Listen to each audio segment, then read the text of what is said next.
my name's Lindsay. I work in Georgina Public Library, and I thought it would be fun to share with you some of the weirder things I found in my bookcase when I was trying to weed out the ones I didn't want. And I would really love to hear from you as to what little weird gems you've got in your bookcase or found inside books. So, some of the things I did find that I thought was rather odd, maybe might be fun. How to read poems, with all kinds of notes from my mom on different tricks on how to read poems. I think one time she was in some kind of a fair where she was a madame and did this reading poems thing, and she did it quite for many years, and I think it was really a lot of fun to go through this, but I was kind of surprised to find that. So that was one weird thing. And this one had us both sit up. Games for grown-ups, but it's not what you think. It's actually great games for grown-ups in the days when they did big cocktail parties and things of that nature. This is dated 1962. I like this one. This is one of my favorites that came out of my bookcase. The Art of Drinking. And it is a picture book of people drinking. Okay. Hang gliding flying skills. I think this was my husband's. He did actually do some hang gliding. I think 5 or 6 times, and then realized that really it was so easy just to point your kite to the ground and crash that it probably wasn't a sport he was going to pursue for any length of time, but we still have the hang gliding skills book. Another one from my husband, quite the athlete of what do you call that? Extreme sports. So, Freestyle Skiing, a complete guide to the fundamentals of hot dogging. So he was on a freestyle ski team, so I'll give him this one. But you can tell from the time period, it was a while ago. And maybe he doesn't really need to refresh his hot dogging skills anymore. I have no idea where this one came from, because I think I've played poker maybe 5 times with family members, and nobody I know is into poker big time, so I really don't know where this came from. But it's a must-play, must-book for any poker player if you want it. Okay, this one, À travers les siècles. So I did study French for a while. Only this is poetry, and it being Poetry Month, I thought I'd look at my poetry collection.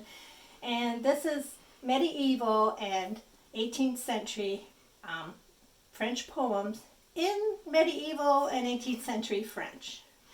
Not one of my go-to reads during Poetry Month.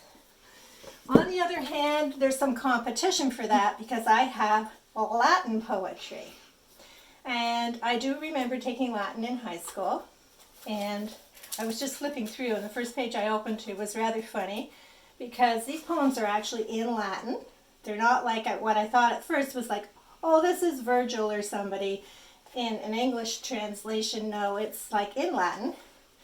So here I've written in some kind of pronunciation guide maybe, or rhythm guide. I don't have any idea how to read this, so that's how long ago it was. But I really loved the reference for the poem. There's a little plaque there, vultures devouring the liver of Tichios. So,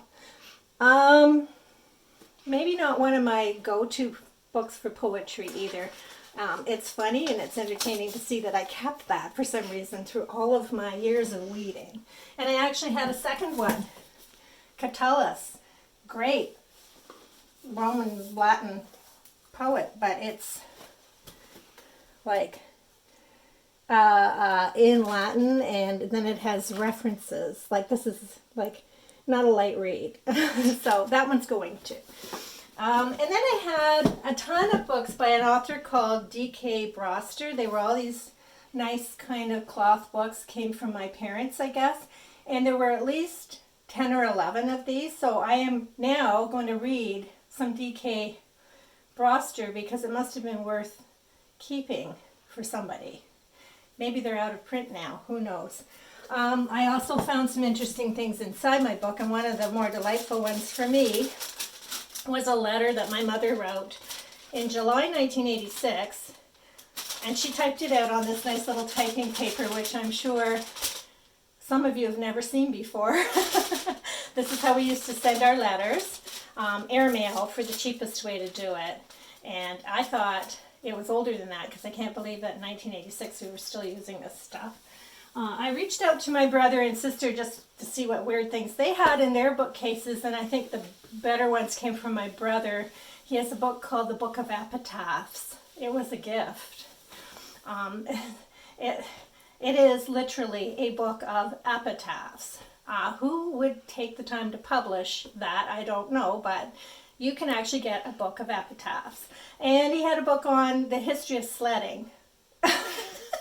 And my sister had a book on a toy catalog for special needs people from 32 years ago.